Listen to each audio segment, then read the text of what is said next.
The traditional ideal of the World Cup rests on a strict meritocracy. For exactly 90 minutes, the laws of the game govern everyone equally, shielded entirely from the outside world. The 2026 North American tournament fractured that boundary, erasing the line between the pitch and global politics.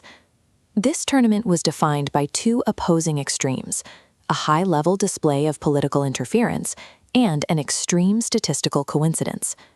The World Cup became a proxy battleground, showing how the mechanics of global influence and the unexpected nature of the game itself began to occupy the same space. The interference began in the round of 32, when U.S. striker Folarin Balogun received a red card for a serious foul against Bosnia and Herzegovina. The on-field referee initially missed the severity of the challenge.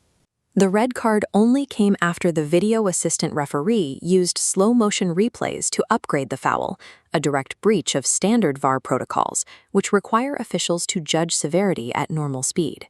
American fans immediately mobilized the Free Flow media campaign, while U.S. officials, including Commerce Secretary Howard Lutnick, deployed a legal team to appeal the decision. Then, the situation escalated all the way to the Oval Office. President Donald Trump placed a direct call to FIFA President Gianni Infantino, demanding a review of the on-field decision.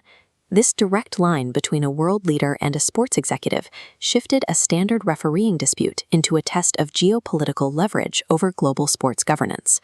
FIFA's own disciplinary code is remarkably clear on this issue.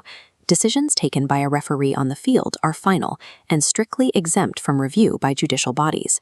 However, the disciplinary committee found a mechanical loophole.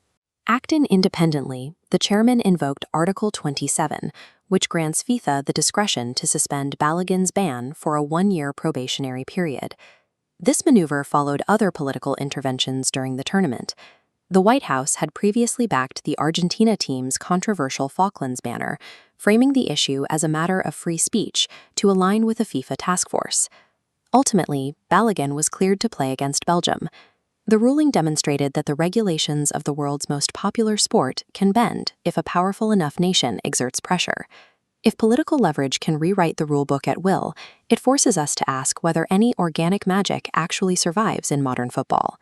The 2026 final delivered a compelling answer, setting up a generational clash between 39-year-old Lionel Messi and 19-year-old Spanish winger Lamine Yamal.